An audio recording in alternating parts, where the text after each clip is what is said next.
Bom, então vamos lá, irmãos. Eu queria chamar aqui a nossa irmã Letícia, a diaconisa Letícia. Ela vai estar ministrando a palavra. Eu queria que você aplaudisse ao Senhor, recebendo a irmã Letícia em nome de Jesus.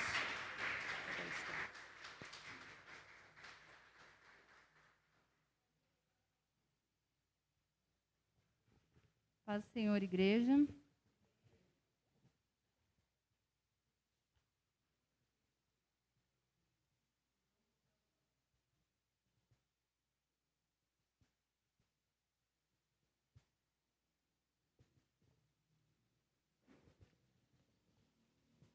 Quero ler um texto que está em 2 Coríntios 13.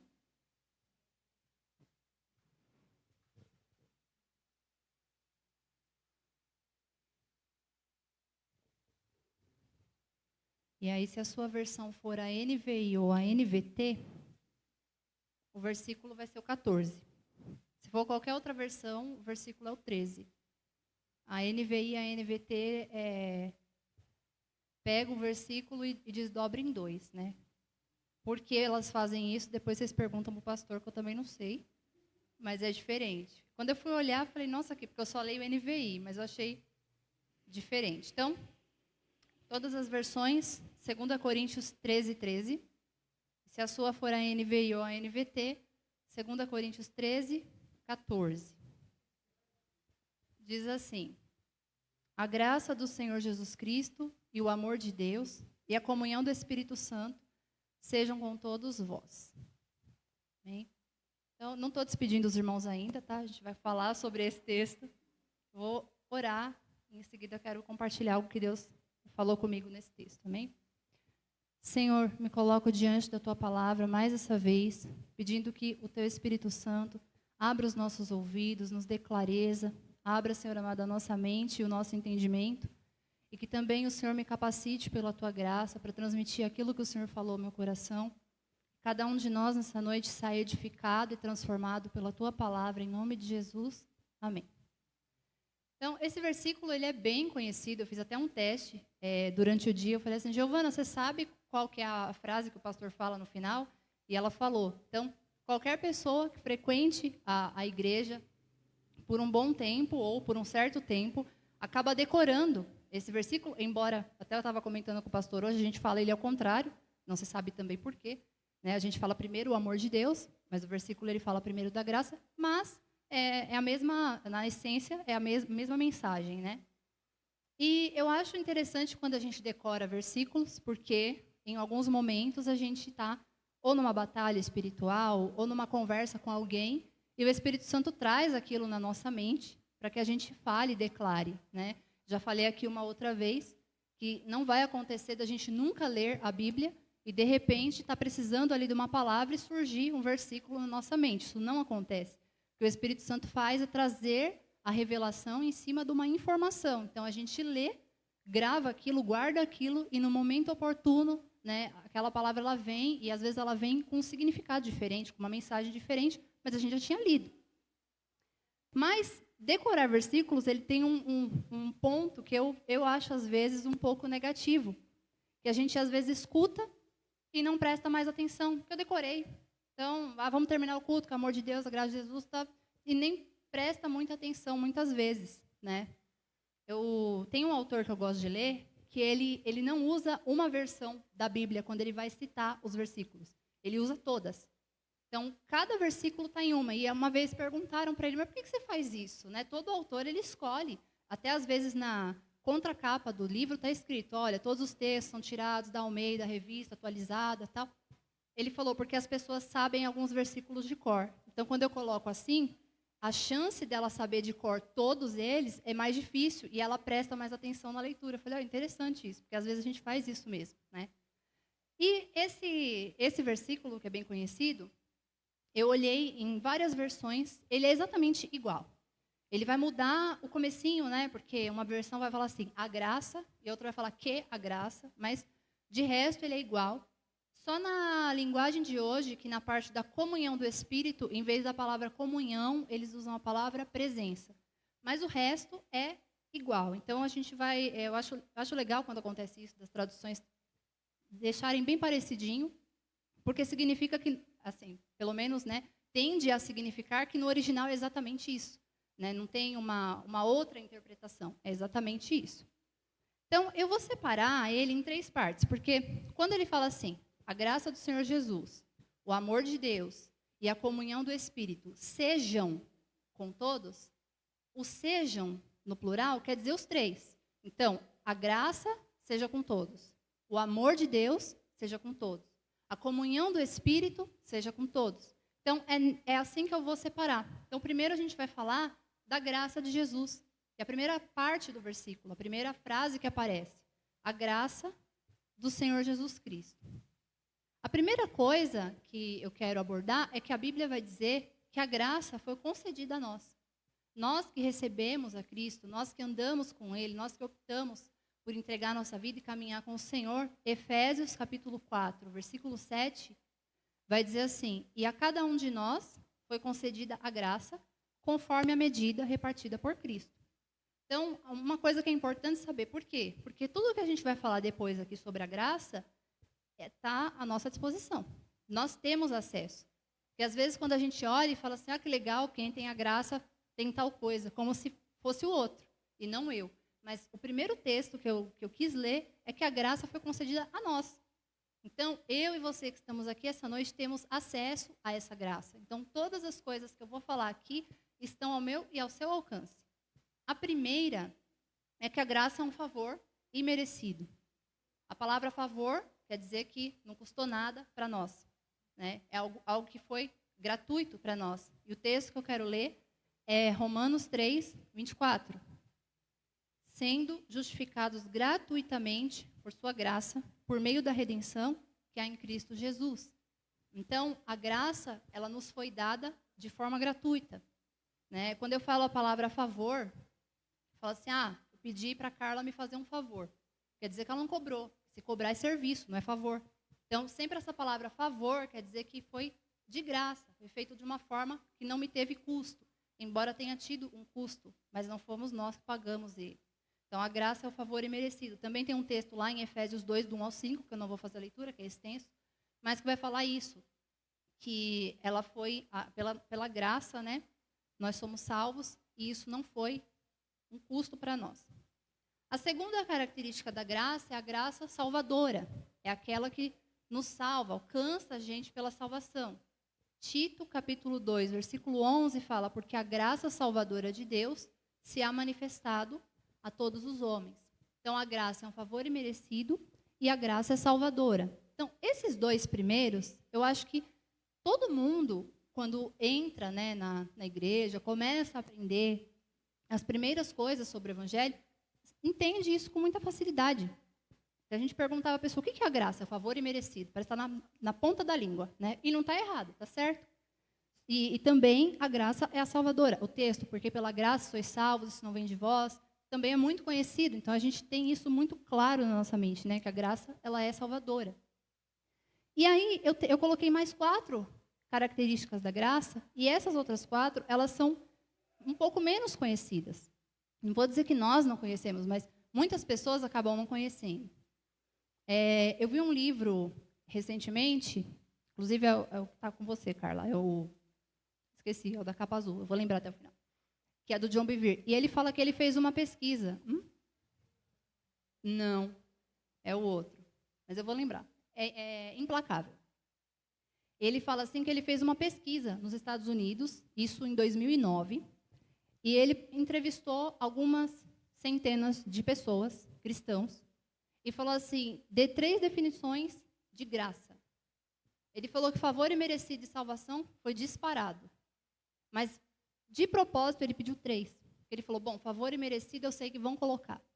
Salvação eu sei que vão colocar, eu quero ver a terceira. O que vão colocar? E ele falou que muitos deixaram em branco a terceira. E ele ficou chocado que 2% daqueles entrevistados preencheram a terceira corretamente. Colocaram alguma coisa que a graça seja, além de favor imerecido e além da graça salvadora, de forma correta. E ele falou, e eu fiquei muito triste com esse resultado. Porque quando a gente não sabe o que uma coisa é, a gente não pode desfrutar. Quando a gente não sabe o que é, a gente não tem acesso.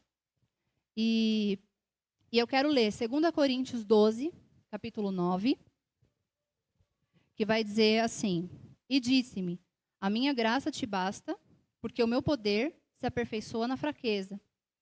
Eu quero ler 2 Timóteo, capítulo 2, versículo 1. Tu, pois, meu filho, fortifica-te na graça que há em Cristo Jesus. Hebreus 4,16. Assim sendo, aproximemo-nos do trono da graça com toda a confiança, a fim de recebermos misericórdia e encontrarmos graça que nos ajude no momento de necessidade. Tem um texto em Tito 2, 11 e 12, que eu não vou ler também, mas nesses textos que a gente leu, a gente vai ver que a graça é poder, a graça é fortalecimento, a graça é capacitação e auxílio na necessidade, e a graça nos ensina. Então, a graça, ela é salvadora e ela é um favor imerecido. E essas duas características, elas são extremamente importantes. Mas as outras características, elas também são importantes para nós. Eu vi um exemplo recentemente, onde um pastor falava assim: imagina que a gente chegou num lugar, numa civilização, num povoado, que ainda não tenha automóvel. E aí a gente chega lá e leva, e a gente vê que eles estão sofrendo, eles têm que ir buscar água a quilômetros de distância, eles têm que carregar aquele monte de balde, eles têm que trazer todo dia para fazer comida, para tomar banho. E aí a gente fala: não, vamos ajudar eles. E aí a gente pega um carro, né, uma caminhonete, fala assim: não, vamos pegar um carro que dê para eles passarem aqui por tudo, dá para eles colocarem coisas atrás, carregar, vamos levar para eles. E a gente leva o carro e dá para eles. E aí quando chega lá, a gente fala assim: olha que legal esse carro. Se tiver frio lá fora, você tem, aqui dentro tem aquecimento. Se tiver calor lá fora, aqui dentro tem ar-condicionado. Aqui, se você estiver entediado, você liga aqui, ó, tem uma multimídia, dá para você assistir, dá para você ouvir música, dá para você reclinar o banco, dá para você voltar o banco para o lugar, tem aquecimento no banco, e explica tudo. E aí ele falou assim: imagina que a gente vai embora. Quando a gente volta lá, dali 2 anos, o carro está no mesmo lugar, parado, já criou até grama em volta, e eles continuam carregando a água na mão. Aí fala assim: mas por que vocês não usaram o carro que eu dei? Fala: mas você não falou que o carro era para isso. A gente viu todas as funções. A gente viu o ar-condicionado, a gente viu a multimídia, a gente viu o banco que reclina. A gente não sabia que uma das funções dele era para transportar a água. Então, ele dá esse exemplo e fala assim: a gente às vezes faz isso com a graça. A gente está com ela na nossa vida e não usa, não desfruta, não se apropria porque não sabe. Porque ninguém explicou para a gente, ou porque a gente não procurou saber que ela servia para isso também. A gente se contenta e fala: graças a Deus, eu sou salvo pela graça, eu tenho um favor imerecido. Mas tem tantas outras coisas que a graça nos possibilitaria e a gente acaba não desfrutando por não ter o conhecimento disso ou por não tomar posse desse conhecimento. E aí, para encerrar essa parte da graça, eu vou terminar com um trecho desse mesmo livro, do John Bevere, que ele diz assim, sobre a graça: com relação ao revestimento de poder, a graça nos dá a capacidade de ir além da nossa capacidade natural. Não tínhamos a capacidade de nos libertar do inferno, a graça o fez. Não deveríamos viver em liberdade, mas a graça nos capacita. Não podíamos mudar a nossa natureza, a graça o fez. Não temos a capacidade de viver uma vida santa, mas a graça nos capacita. Não é de admirar que a chamamos de maravilhosa. Então, é justamente isso, é a maravilhosa graça. Porque além de nos salvar, o que já é muito, ela ainda traz com ela todas essas outras coisas. Então, quando a gente fala que a graça do Senhor Jesus seja com todos vocês, é isso que a gente está falando. Olha, que a capacidade do Senhor, a capacitação dele, que o poder dele, que a ajuda na sua necessidade, que o ensino dele, que a capacitação, que o fortalecimento, que a salvação, que o favor imerecido esteja com todos vocês. E isso tudo numa pequena frase: que a graça de Jesus esteja com todos vocês. Então, o primeiro que eu quis falar, né, abordar, era o da graça. Eu acho que é um dos que tem mais detalhes. E que a gente guarde isso, né? Quando a gente falar: olha, eu tô vivendo pela graça, que a gente não fale isso apenas como um bordão. Às vezes, no nosso meio, principalmente, as coisas viram bordão muito fácil. Mas que a gente tenha essa consciência. Eu vivo pela graça, mas eu sei o que eu estou falando, né? Eu vivo pela graça porque a minha capacitação vem dela, a minha força. Estou passando um momento absurdo na minha vida. De onde que vem essa força? Da graça de Jesus. Segunda parte, o amor de Deus. O amor de Deus, irmãos, eu tirei 4 comentários só porque só o amor de Deus dava uma mensagem toda, né? Mas a Bíblia vai nos mostrar que o amor de Deus, primeiro, dura para sempre. Isso vai estar em várias partes, mas uma delas é Salmo 136:1. O amor de Deus é um amor sacrificial, versículo mais conhecido da Bíblia, né? João 3,16, porque Deus amou o mundo de tal maneira que deu seu Filho unigênito para que todo aquele que nele crê não pereça, mas tenha vida eterna. É um amor de entrega. É um amor incondicional. Isso vai estar lá em Romanos 5:8. Mas Deus prova o seu amor para conosco em que Cristo morreu por nós, sendo nós ainda pecadores. E é um amor que nos dá vida. 1 João, capítulo 4, versículo 9. Foi assim que Deus manifestou o seu amor entre nós, enviou o seu Filho unigênito ao mundo para que pudéssemos viver por meio dele. Então, o amor de Deus, nessas 4 características que nós falamos, quando a gente fala que o amor de Deus esteja com vocês, a gente está falando de um amor que dura para sempre. Ele não é um amor que tem fim como o nosso. O nosso amor, muitas vezes, ele é circunstancial. Eu amo aquela pessoa, mas agora fez tal coisa para mim, o amor já não é tanto assim. Meu amor já não... O amor de Deus não, é um amor que dura para sempre. É um amor incondicional. É um amor sacrificial, que entrega em vez de sugar. E a gente, às vezes, fala que ama as pessoas, mas ama enquanto elas estão favorecendo a gente. Porque o nosso amor, muitas vezes, é um amor interesseiro. E o amor de Deus é o contrário, né? É um amor que se entregou por nós. E o último, né, entre esses 4, que como eu disse que tem muito mais coisas para a gente analisar no amor de Deus, é um amor que nos dá a vida. E esse texto de 1 João, eu acho bem bonito, porque ele fala assim, foi assim que se manifestou o amor de Deus. Então, João está falando, tem muitas outras características, mas como é que ele se manifestou? Foi assim, dando vida a vocês, né? Através do Filho dele, do Filho unigênito, que é Jesus Cristo. Então, quando a gente falar que o amor de Deus seja com todos vós, a gente está falando desse amor. Um amor diferente do nosso, bem diferente do nosso. Né? Um amor perfeito. E o último, a comunhão do Espírito Santo. Como eu comentei lá no começo, né?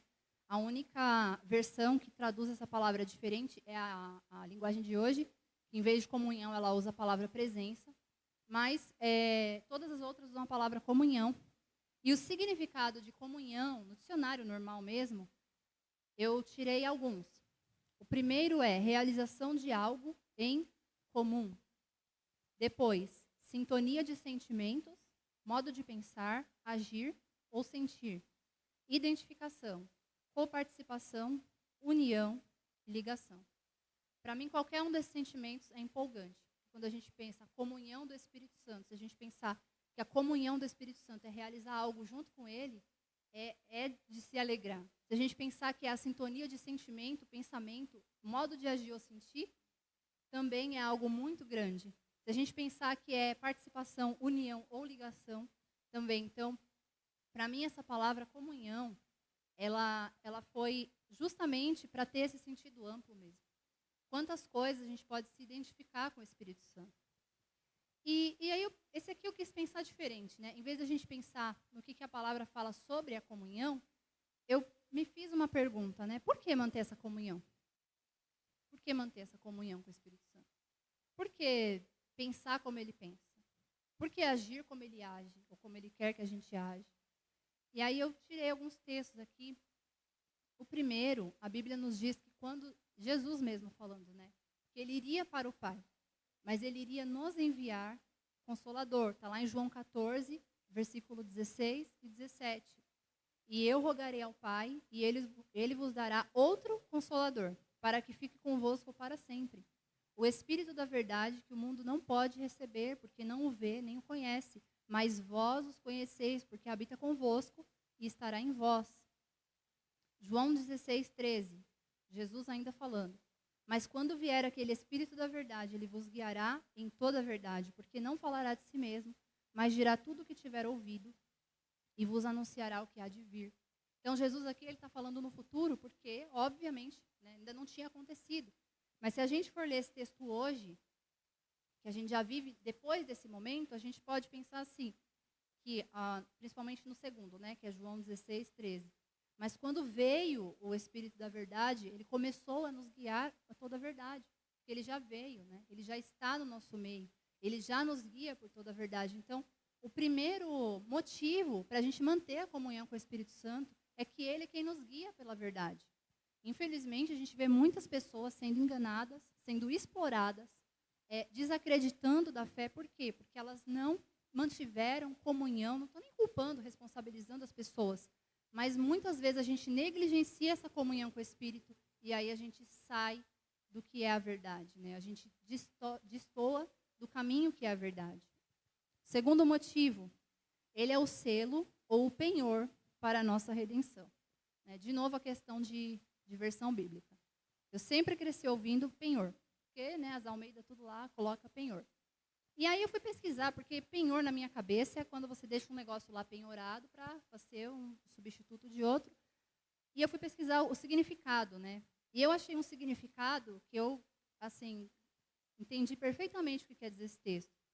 Penhor significa ato ou palavra que assegura o cumprimento de um compromisso, obrigação ou promessa. É a garantia, é a segurança, é a prova. Então, o Espírito Santo, ele é a garantia do quê? Da promessa que Deus fez, da nossa redenção, da nossa salvação. O Espírito Santo, ele é a prova, ele é a segurança. Como que eu sei que eu sou salvo? Por que eu sinto tão forte dentro de mim que eu sou salvo? Porque o Espírito Santo é que dá essa segurança. O Espírito Santo garante isso.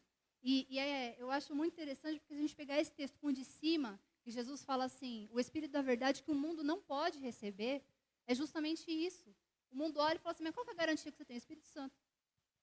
Eles também não têm o Espírito Santo. Então, para eles, é outra coisa abstrata, é outra invenção nossa, né? É outra loucura. Mas, na verdade, para nós que cremos, né, é o poder de Deus, é aquilo que nos dá a garantia, a segurança, é a nossa prova de que nós somos salvos. É o Espírito Santo.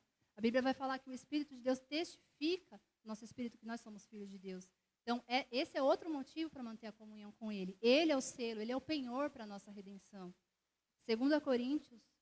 Efésios 4:30 vai dizer, e não entristeçais o Espírito Santo de Deus, no qual estáis selados para o dia da redenção.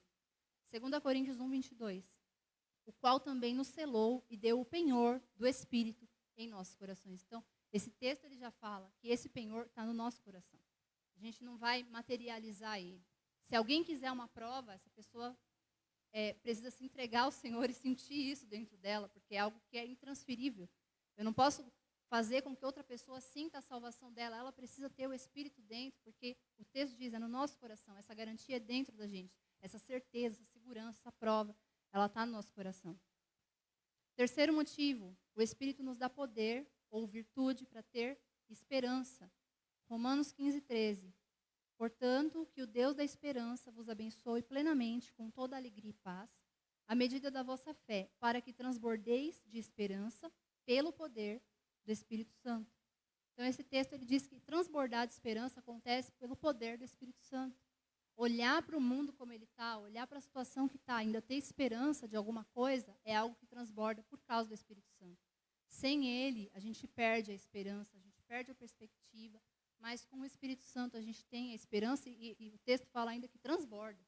Então, é uma esperança que nasce dentro da gente, ainda transborda para quem quiser poder sentir ela, para quem quiser poder perceber essa esperança em nós, porque ela vem do Espírito Santo de Deus. Próximo, que eu já perdi a conta de qual que eu estou, próximo motivo, ele habita em nós. 1 Coríntios 6:19. Ou não sabeis que o vosso corpo é o templo do Espírito Santo que habita em vós, proveniente de Deus, e que não sois de vós mesmos? Então, o próximo motivo para a gente ter comunhão é porque o Espírito habita em nós. E vai depender da intensidade dessa comunhão com Ele, sempre vai depender da gente. Porque Ele está sempre disposto a manter comunhão conosco. Todas as vezes que a comunhão é quebrada ou perde a intensidade, foi a gente. É responsabilidade nossa. A gente parou, por algum motivo, de alguma maneira, de manter essa comunhão com Ele. Mas Ele tem esse desejo tanto de habitar em nós, quanto de manter essa comunhão intensa com cada um de nós. O Espírito Santo nos ensina. João 14:26. Mas o Conselheiro, o Espírito Santo, que o Pai enviará em meu nome, lhes ensinará todas as coisas. E lhes fará lembrar tudo o que eu lhes disse. Então, de novo, Jesus está falando aqui num tempo futuro, porque o Espírito não tinha vindo, mas nós que vivemos hoje podemos ler esse texto falando, mas o Conselheiro, o Espírito Santo, que o Pai enviou no nome de Jesus, nos ensinou todas as coisas e nos faz lembrar de tudo que Jesus disse. E aqui encaixa com o que eu falei no começo. O Espírito Santo nos faz lembrar da palavra de Deus. O Espírito Santo nos faz lembrar da palavra de Jesus. Quando a gente lê, né, e depois a gente, em algum momento, precisa daquela palavra, é o Espírito que traz à nossa mente. E o último motivo que eu quero abordar aqui sobre por que ter a comunhão do Espírito Santo é 1 Coríntios 2:11b. Ele conhece os pensamentos de Deus. O texto fala assim, da mesma forma, ninguém conhece os pensamentos de Deus, senão o Espírito de Deus. A Bíblia vai dizer que a gente não sabe como orar, mas o Espírito Santo intercede por nós. E por que ele faz isso? Porque ele sabe o plano de Deus. Deus tem um plano, um projeto, um propósito, que eu não conheço, você não conhece. E ainda bem que a gente não conhece. Porque no dia que a gente conhecesse, a gente vai deixar Deus de fora. Se a gente aprendesse o que é a nossa vida daqui para frente, a gente fala, bom, Deus, agora eu não preciso mais orar, ler a Bíblia, porque eu já sei. Então, para que eu vou depender do Senhor? Então, a gente não conhece estrategicamente para que a gente possa depender dele. Mas tem alguém que conhece, e é o Espírito Santo. E o Espírito Santo que conhece habita em nós. E se a gente mantiver comunhão com ele, comunhão, um dos significados é sintonia de pensamento. Então, quando o Espírito Santo conhece a vontade de Deus, ele habita em mim e eu mantenho comunhão com ele, eu começo imediatamente a entender qual é o pensamento de Deus para mim. E isso é muito profundo. Eu já vi várias histórias das pessoas falando assim, eu nunca nem pensei nisso na minha vida, de repente me deu uma vontade, me aproximei de Deus, me deu uma vontade, o que é isso? O Espírito Santo comunicando aquilo no seu coração. É o Espírito Santo colocando aquele projeto, aquele desejo. Né? De repente virei tal coisa, virei ou de ministério, né, ou de profissão, ou a questão até de filho, né? Eu nem pensava em ter filho, mas de repente, nossa, eu quis ter filho, aí tive filho, e meu filho é uma bênção, meu filho cresceu, evangelizou, era plano de Deus, né? Deus tinha aquilo, Deus tinha aquele projeto, Deus tinha aquele propósito, porém a gente só pode conhecer os propósitos de Deus através do Espírito Santo, porque a gente não tem acesso a esse roteiro, mas o Espírito Santo tem. Quando a gente mantém comunhão com ele, a gente começa a compartilhar da forma de pensar dele. Amém? Eu sei que eu estou bem em cima da hora, mas eu queria fazer uma oração rapidinho, pode?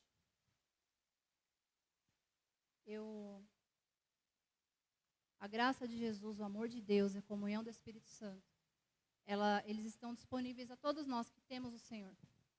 Então, nessa noite eu quero orar por você que está aqui ou em casa, que já recebeu o Senhor como seu Salvador, já recebeu Jesus como seu Senhor e Salvador. E eu quero orar também se tiver alguém que ainda não fez isso, ainda não reconheceu Jesus como seu Senhor e Salvador, porque o amor de Deus, a graça de Jesus e a comunhão do Espírito, para chegarem até você, é necessário isso, é necessário que você decida. Né? Deus não vai forçar nada, Deus não vai te obrigar a receber a graça, Deus não vai te obrigar a aceitar o amor dele, e muito menos a manter a comunhão com o Espírito Santo. Mas a partir do momento que esse desejo existe no coração, então é possível, né? A gente tem o acesso livre. Então, se tem alguém assistindo essa mensagem hoje, ainda não entregou a vida ao Senhor como Salvador, quero pedir que coloque a mão no seu coração e a gente vai orar, amém?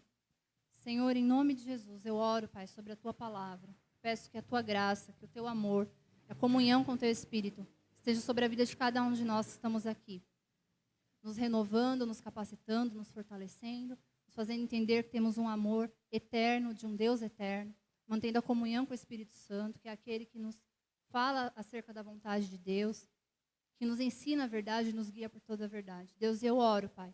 Se nessa noite tem alguém que ainda não havia entregue a vida ao Senhor, mas que está fazendo isso nesse momento, que o Senhor, Pai amado, possa transmitir essas verdades também ao coração dessa pessoa, que o Senhor possa receber essa pessoa no Teu reino, alcançá-la, Senhor, com a Tua graça, a graça que nós falamos aqui essa noite, que é uma graça salvadora, que é um favor imerecido do Senhor.